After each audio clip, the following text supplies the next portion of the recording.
Israel defence force के सैनिकों को पहली बार साल 2021 में स्पंज बम का उपयोग करते हुए देखा गया था। तब इजरायली सैनिक गाजा की सीमा के करीब एक सैन्य अड्डे पर एक नकली सुरंग के अंदर अभ्यास कर रहे थे। स्पंज बम के इस्तेमाल में समस्या ये है कि ये खतरनाक केमिकल से बना हुआ है। इस बम का इस्तेमाल करने के लिए इजरायली सैनिकों को हमास की सुरंगों के अंदर उतरना पड़ेगा, जहां उन पर हमला भी हो सकता है। यानी यह ऑपरेशन बेहद खतरनाक है।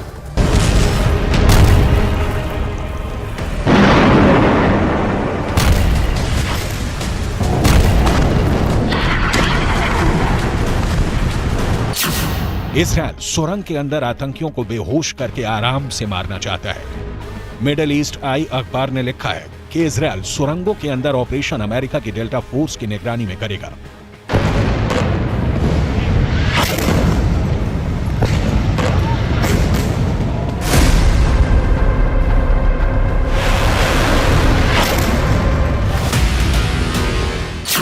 इजरायल सुरंगों के अंदर एक ऐसी रासायनिक गैस भर देगा जिसकी वजह से इंसानों का तंत्रिका तंत्र सुन्न हो जाएगा।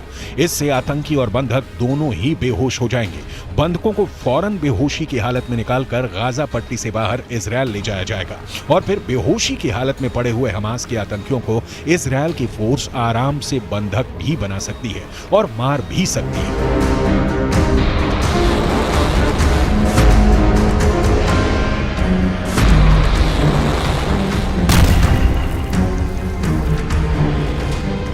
हमास के आतंकी इजरायल से लड़ना चाहते हैं, लेकिन अगर उन पर बेहोश करने वाली इस तरह की गैस छोड़ दी गई तो वो बेहद क्रूर मौत मरेंगे। यानी उनको लड़ने का मौका भी नहीं मिलेगा और इस पूरे ऑपरेशन में इजरायल का 0 लॉस होगा। यानी उनको कम से कम सैनिकों की जानों का नुकसान होगा।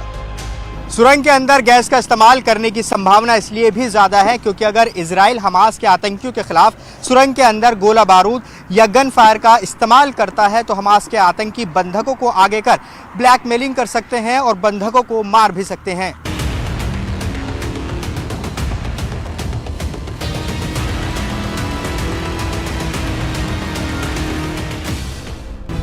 लेकिन इजरायल के पास एक और ऐसी स्ट्रेटजी भी है जिससे वो बहुत आसानी से आतंकियों को सुरंगों के बाहर आने के लिए मजबूर कर सकता है। हमास को इस वक्त डीजल की बहुत आवश्यकता है क्योंकि बिजली सप्लाई गाजा में कट चुकी है और जनरेटर से ही बिजली पैदा की जा रही है।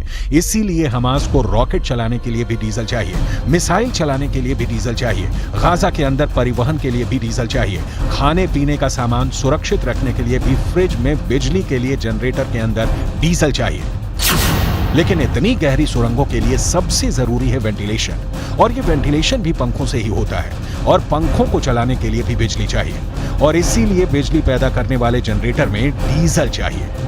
अगर डीजल खत्म हुआ तो जनरेटर बंद हो गए और सुरंगों में वेंटिलेशन नहीं रहा तो भी हमास के आतंकियों की दम घुटने से बहुत बुरी मौत हो सकती है।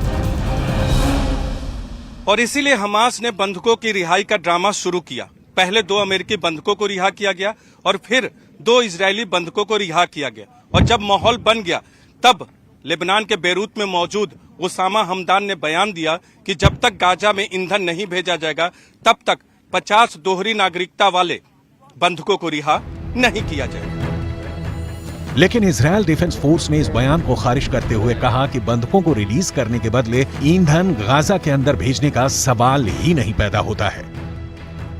Hamas, which governs the Gaza Strip, stores fuel, both diesel fuel and other types of and benzene and other types of fuel. It's all inside the Gaza Strip, and there's enough for many days for hospitals and water pumps to run. Only the priorities are different. Hamas prefers to have all of the fuel for its warfighting capabilities, leaving civilians without it, and then international organizations ask for help, but who are they asking from? सुरंगें ही Israel के लिए इस जंग में एकमात्र चुनौती साबित हो रही हैं। अगर इजरायल ने इन सुरंगों के चक्रव्यूह को तोड़ दिया तो फिर गाजा पट्टी उसकी मुट्ठी में है।